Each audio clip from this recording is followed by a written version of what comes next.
Hello, this is old Mr. Kent of MrKent.com, and there's two purposes for making this flight over at my favorite fly-in park.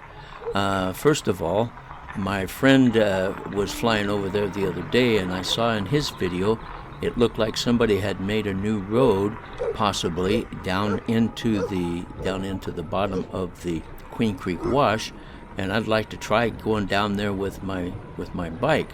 But so far, I haven't found any way to get down there, so we're going to check that out. And also, I've always been real conscientious about making sure my battery temperatures don't get above 40 degrees. Oh, by the way, this is my route, as always, from the lower right side up to the upper left side, and it's about a 3-mile trip. So we're going to make that trip, and then we'll be to the park and we'll fly.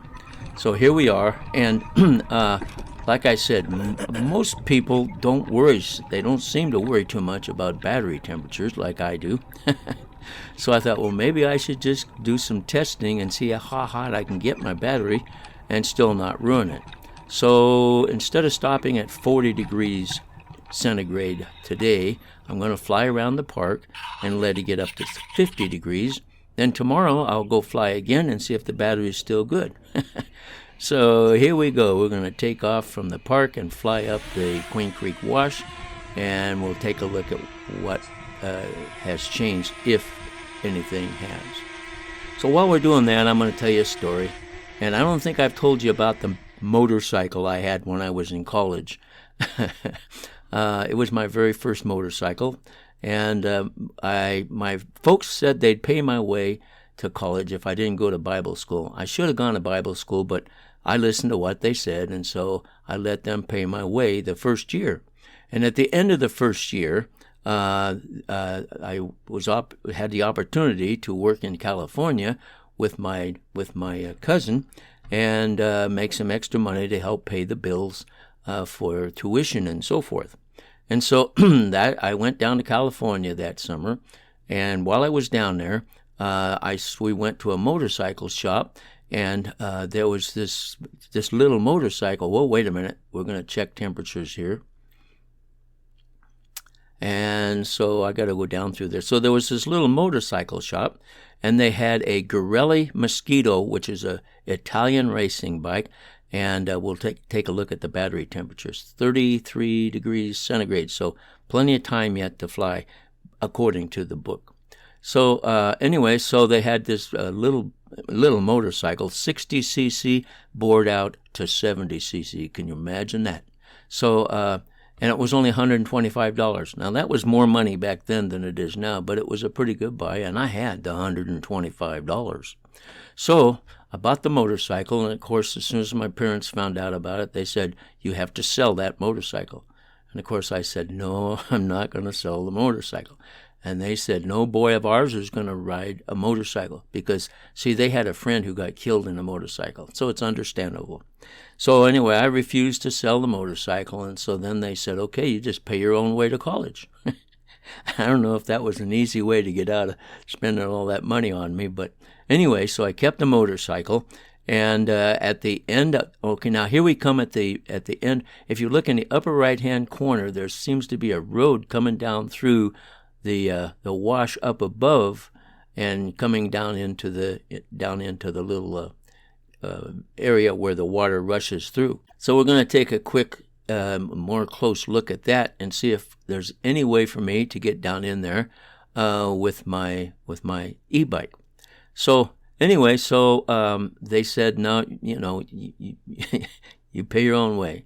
Well, anyway, at the end of the summer, when it came time to go back up to Washington State from California and to go to school in Bellingham, Washington, Consolidated Freightways offered to ship my motorcycle for me from, I think it was Palo Alto, California, to Seattle, Washington, and it only cost $250.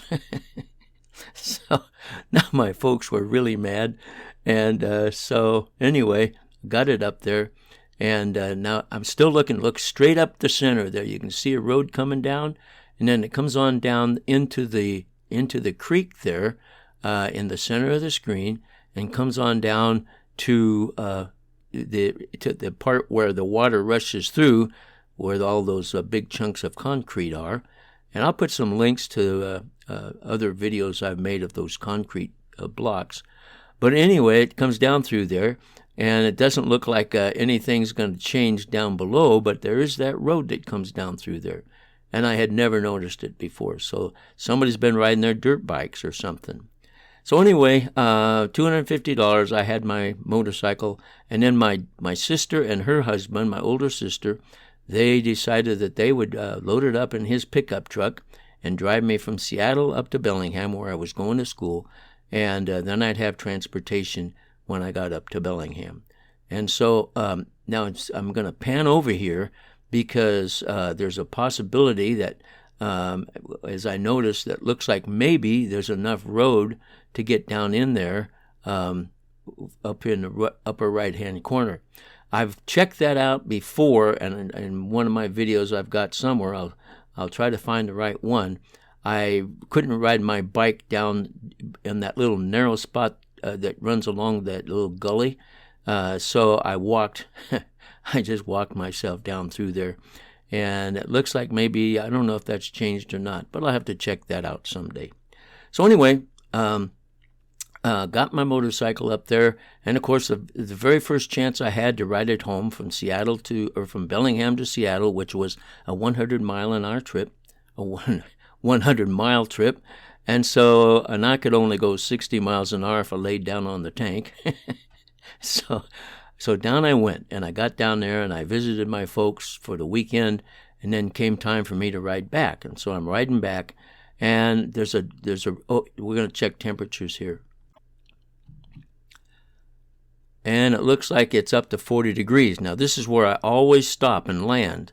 And so I'm a little bit nervous, and I'm going to turn around and head back to the park where I can fly around and safely get the drone if it does come out of the sky. So we're going to turn around and go back here. So anyway, I was coming along Chuckanut Drive, which is just south of Bellingham, runs along next to the Puget Sound, and about 10 miles or so out of town, my motorcycle quit. And it was dark, and so I was able to I thought, well, I'd take out the spark plug and see if there's anything wrong with it. You can see I'm hurrying really fast here. That's triple speed. So I took it out, and sure enough, it was as black as could be, because I didn't know how much oil to put in the gas, because back in those days it didn't mix, automatically. So I was putting a quart of oil in a 5-gallon can of gas, which was way too much. So it looks like 41 degrees. It hasn't gone up a whole lot. So anyway, I could see that there was carbon all over it, and I think I'd used my pocket knife or something and cleaned it up, and then put the spark plug in, and I made it home. And so then, and by the way, here we go. We're going to check the temperature one more time. It's only up to 43, so we'll keep flying around the park. So anyway, I rode that motorcycle down to Seattle and back several times. And of course, over there it rains. And this one Friday night, I was coming down in the rain. I had my rain gear, and I was getting into Everett and going about 50 miles an hour on this Highway 99. Now let's take a look again. 46 degrees, so it's getting up there. And I was going along I was laying down, had my chest on the tank, looking out and I even had a headgear on and everything. And all of a sudden, a fire truck there we are, 46, a fire truck with a trailer, and of course it was a ladder truck, and there was a guy that rode in the back, and he steered the back end of the trailer so they could get around corners because it was so long. So anyway, I'm coming down, and I'm going about 50 miles an hour, and it's pouring down rain, and 48 degrees. And all of a sudden, I couldn't hear anything because of the noise of the motorcycle. And all of a sudden, they pulled out right in front of me. And I remember I put on my brakes, and my back wheel was going from right to left, skidding around. And I remember I came up to the where the guy was riding, and he was looking at me like, what's going to happen next? So here we are at 49 degrees, and everything worked out okay. He just got out. I remember he swung that thing around, got out of the way, because my headlight was in his eyes, and so he knew he better get out of there. And I went on by, and I made it home. So I rode that bike back and forth to Bellingham for many years, and finally gave it to my brother when my wife had her first child. And I thought, I'm not going to kill myself on a motorcycle. So that's the story, and here I am at 50 degrees. So tomorrow I'm going to go fly again and see if the battery's good after charging it up, and run the same thing, only I'll just do it near home. So thank you for watching my videos, and God bless.